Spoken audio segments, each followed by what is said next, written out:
ITR Boxing. You heard it here first. Pretty cool videos. And I heard they're also in HD. ITRboxing.com. Well, I mean, Coach was just talking about it earlier. You see all these pictures around. I'm always looking at these pictures every day, just wondering, you know, like, I wonder how it was when they were training back in the day. Like, how did they train? What did they do? And then, you know, you got the picture of Sweet Steve up there. He got his belt on, and it's just something to, you know, that I look forward to having that belt one day. Maybe my picture will be up here with my belt on one day. Well, this is our home for the past couple of years. The gym's been around since the 60s. It's the oldest gym in Stockton. So it's got a long history. It's moved around.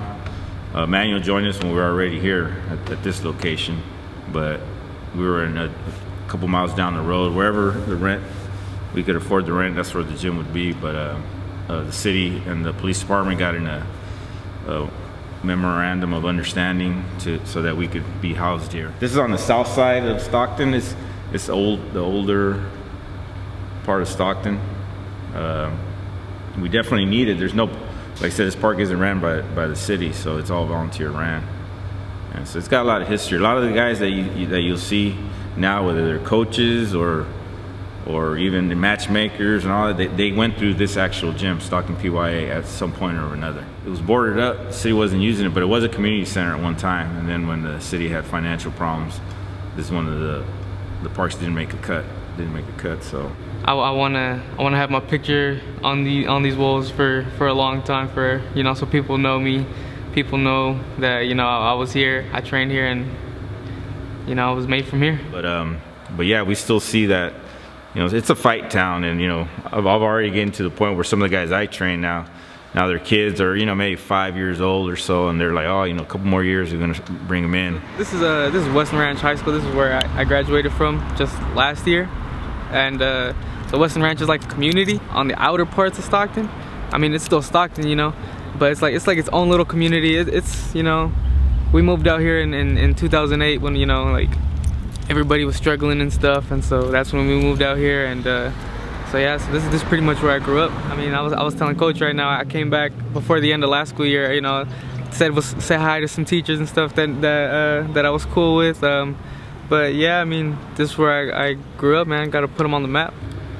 I mean, I guess it all starts, you know, with my parents, you know, the way they raised me. You know, be humble, be a good person. But being from Stockton, I mean, it's a beautiful city. You know, you hear a lot of bad things from here, but I mean, it's a beautiful city. A lot of good people here, a lot of good things going on around here.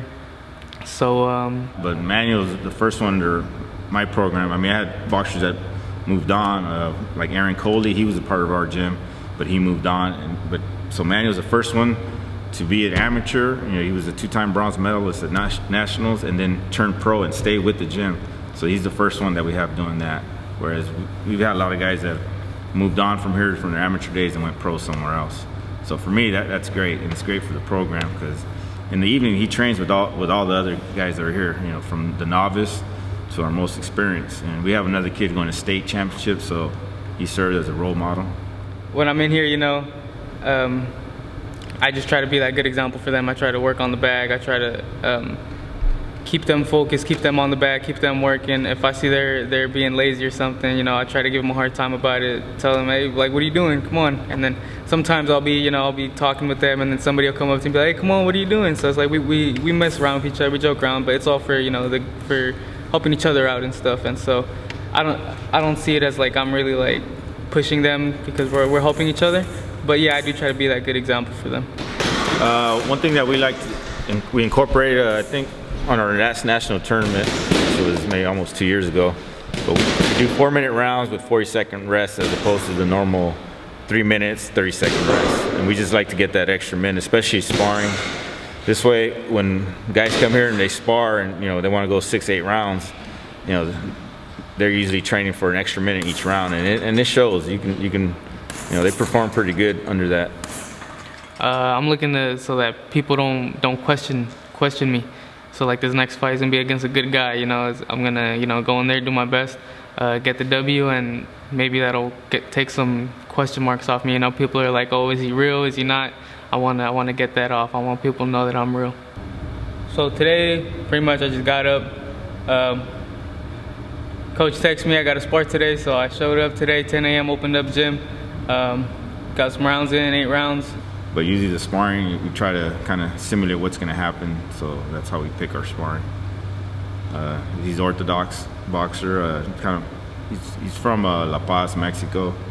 He's not sloppy, he's a decent boxer, so we just need, somebody with a good amateur pedigree, that's kind of how that guy fights a little bit, so we'll work on things that if I see, we're still going over videos, so we don't really have the full plan yet. We're just trying to get familiar with them. So that's what the sparring will usually focus around. And so coming in, all I'm thinking about is that game plan we have for the sparring session. And so I'm just trying to get in my mind and keep it in my mind, so that I'm telling myself during the sparring. So I come in, just reminding myself of everything we want to work on. Later on, we'll be back in the gym, 5 p.m. again. Toscano backing us has helped tremendously. I mean, he's able to train. This is why he's able to train, twice, on some days it's twice a day. And because I've had boxers, they start to work, unfortunately, some guys have to do it. He's in a unique situation where, he was going to college, and when Toscano said that would help him, he pulled out for the moment to see, to see how it would work out with Toscano, and they stood behind their word, and he's able to stay busy boxing and kind of supplement his income in that form. I mean, he's not making a ton of money, but he's able to focus on boxing, and that's what happens. Guys, they have to work. They have to make a living. Well, for him, he's so young. He's only 19, and he's already, heading towards his 8th fight. And I don't think with Toscano he would have had to have been working. So this is why he's always in top shape. I mean, he'll do 8-10 rounds sparring, no problem. And some of these guys, we can't get 6 rounds out of them. We'll be fighting at Toscano's show in Tijuana on December 13th. It's their own promotion. Toscano's been out here, did 3 shows already, and they got one planned for the last week of March.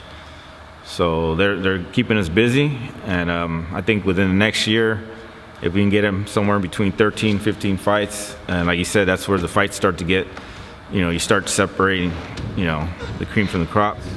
Somebody's trying to take my O. He's trying to take my O. I'm not gonna let him do that, and I'm working towards a goal, get a title one day, and so that's just all. That's all I need. I need that title one day. By showing them what you can do in the ring against a good opponent. Like I feel like people look at my record and they're like, oh, he hasn't done anything yet. So you go in there against somebody and they doubt you. They doubt that you're gonna do good, and so you go in there and you show them that you got what it takes.